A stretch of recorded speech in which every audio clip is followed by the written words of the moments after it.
Hello friends, welcome to my YouTube channel. आज हम operation research में सीखेंगे कुछ theory part. Okay, theory part जो है वो आज मैं इस वीडियो में आपको एक्सप्लेन करूंगी। आज थियोरी पार्ट इसलिए लिया है कि कल का मेरा जो वीडियो आएगा उसमें मैं आपको एक्सप्लेन करूंगी मोदी मेथड। ओके, तो मोदी मेथड के लिए हमें थोड़ा जो उसका थियोरिकल पार्ट्स जो है वो समझना ज़रूरी है। ओके, हमें शुरू करते हैं हमारा आज का वीडियो। ओके, तो first of all transportation problem जो है वो हमने उसकी मेथड जो सॉल्व की थी उसमें हमने 3 मेथड जो है वो सॉल्व की थी। ओके, फर्स्ट वन जो थी वो एलसीएम, सेकंड जो थी वो एनडब्ल्यूसीएम और थर्ड वन वैम। ओके, 3 मेथड जो है वो उसमें हमने सॉल्व कर ली थी ट्रांसपोर्टेशन प्रॉब्लम। उसमें और एक भी मेथड है Modi method, means modified distribution method. Okay, तो उसके लिए हमें कुछ थियोरी पार्ट्स जो है वो समझना जरूरी है, इसलिए आज के वीडियो में मेरा थियोरी पोर्शन होगा। ओके, तो ये मेरा एक क्वेश्चन है, what is the degeneracy, how it arise in transportation problem. Okay, degeneracy जो है वो क्या है और वो ट्रांसपोर्टेशन प्रॉब्लम जो है उसमें क्यों आती है, मीन्स के जो हमारा जो मॉडिफाई जो ये जो हम मेथड करेंगे उसमें डीजेनरेसी जो है उनका यूज होगा। ओके, तो उसमें शुरू करती हूँ। A basic feasible solution for the general transportation problem must consist of exactly m plus n minus 1। Exactly m plus n minus 1 means m यहाँ जो है वो है रो के लिए, n जो है वो कॉलम के लिए और -1 करना है। m हमारा जो नंबर ऑफ हमारा मैट्रिक्स में, सपोज कि हमारा मैट्रिक्स जो है 3/4 का हो तो यहाँ m जो है 3 आएगा, n जो है 3 रो एंड 4 कॉलम, n जो है वो कॉलम के लिए है, m जो है वो रो के लिए है। ओके, तो हम क्या करेंगे, डीजेनरेसी फाइंड करने के लिए m plus n minus 1। m हमारी 3 row, number of row plus number of column, n जो है वो कॉलम होगी और -1, तो 7 minus 1 तो यहाँ पे 6। Okay, positive allocation in m plus n minus 1 positive allocation in independent position in the transportation problem. Okay, ये जो है वो यहाँ पे अभी मैं आपको इतना ही समझना होगा कि m n जो है वो किस लिए यूज होता है। ओके, बाकी जो है ये पॉजिटिव अलोकेशन वो जो हम सम करेंगे उसमें आपको ज्यादा मैं आपको एक्सप्लेन करूंगी, तभी आपको वो उसका समझ में आएगा। ओके, अब जो है a solution will be called degenerate when the number of occupied cell is less than the require m plus n minus 1। Solution जो है वो डी जनरल कब होगा कि जब हमारा जो number of occupied cell means कि जहाँ पे अलोकेशन किया है is less than the require m plus n minus 1। Okay, जो अलोकेशन हमें मिले, सपोज के 5 अलोकेशन मिले हैं और हमारा मैट्रिक्स जो है यहाँ पे मैंने आपको एग्जांपल जो करवाया 3/4 का लिया तो 6 आया, तो 5 जो है वो 6 से तो ऑब्वियसली लेस है।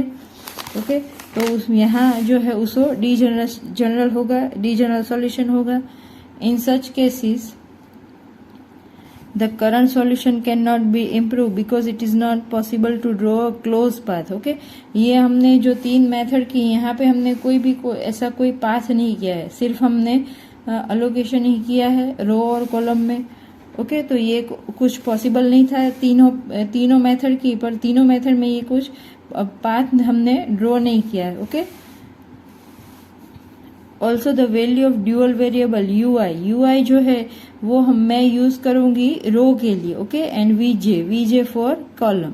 ओके, मैंने यहाँ पे भी लिख दिया है vi for row and vj for column which are use to test the optimality can not be कॉम्प्यूटेड।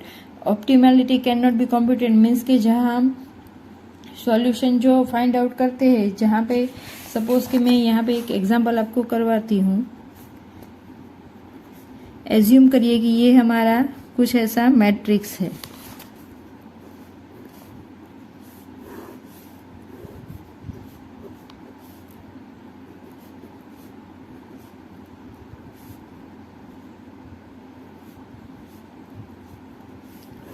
Okay, supply और डिमांड जो है अभी मैं ऐसे ही लिख देती हूँ।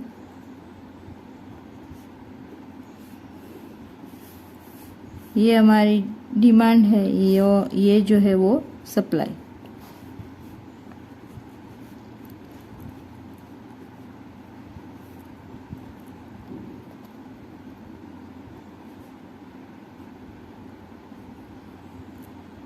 हम इन यहाँ पे 20, 30, 50, ओके 50 और 60, तो यहाँ पे हम डायरेक्टली मैं लिखती हूँ 90। ओके, तो सेम हो जाएगा 90 प्लस 20 110, यहाँ 30 20 30 और 50 प्लस 10 60 प्लस 60, यहाँ पे और 100 लिख देती हूँ। ओके, एग्जाम्पल में तो दोनों डिमांड और सप्लाई दोनों सेम हो जाएगा, मैट्रिक्स जो है वो कंप्लीट हो जाएगा।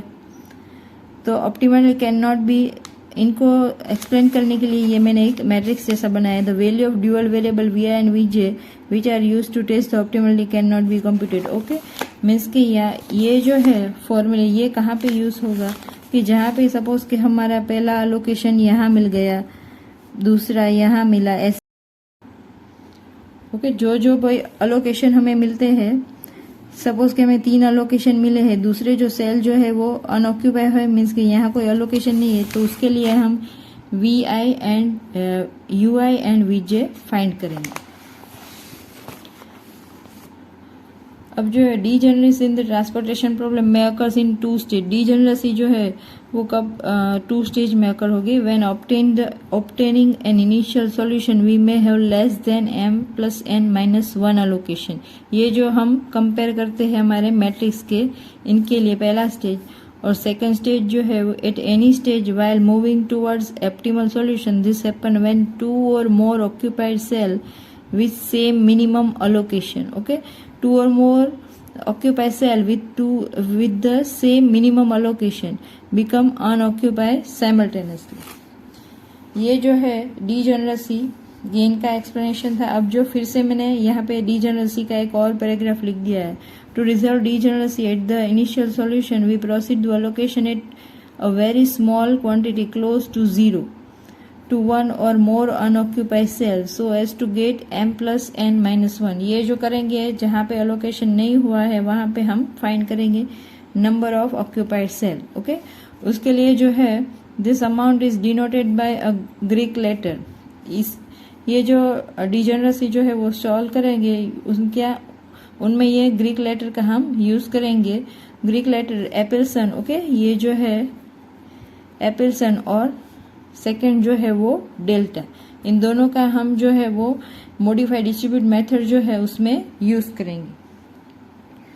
ओके गाइस, ये था मेरा आज का वीडियो कि व्हाट इज द डीजेनरेसी, और जो ये हमें ऑप्टिमल सॉल्यूशन जो है वो फाइंड करने के लिए हम जो मॉडिफाइड डिस्ट्रीब्यूट मेथड जो है वो यूज करेंगे, तो उनमें कौन कौन से। ओके, तो डीजेनरेसी जो है उसमें हम ये ग्रीक लेटर जो है उनका यूज करेंगे। ये जो है ई फॉर उनको बोलते हैं एपिलसन, और सेकंड जो है वो डेल्टा। ओके, तो मॉडिफाइड डिस्ट्रीब्यूट मेथड के लिए हम जो है वो किस लिए यूज करते हैं, क्योंकि हमें हमारा ऑप्टिमल सॉल्यूशन फाइंड करना है। ओके, एमओडीआई से। और एलसीएम एनडब्ल्यूसीएम और वेम मेथड जो है उसमें हमारा जो इनिशियल बेसिक फिजिबल सॉल्यूशन है वो फाइंड करते थे। ओके, तो कल का जो मेरा वीडियो होगा वो इनके ऊपर होगा। ओके, इसलिए आज मेरे ये पार्ट जो है वो आपको एक्सप्लेन कर दिए है। ओके, कि कल के वीडियो में जो सारा मुझे ये एक्सप्लेन करना ना पड़े। Okay guys, thank you guys.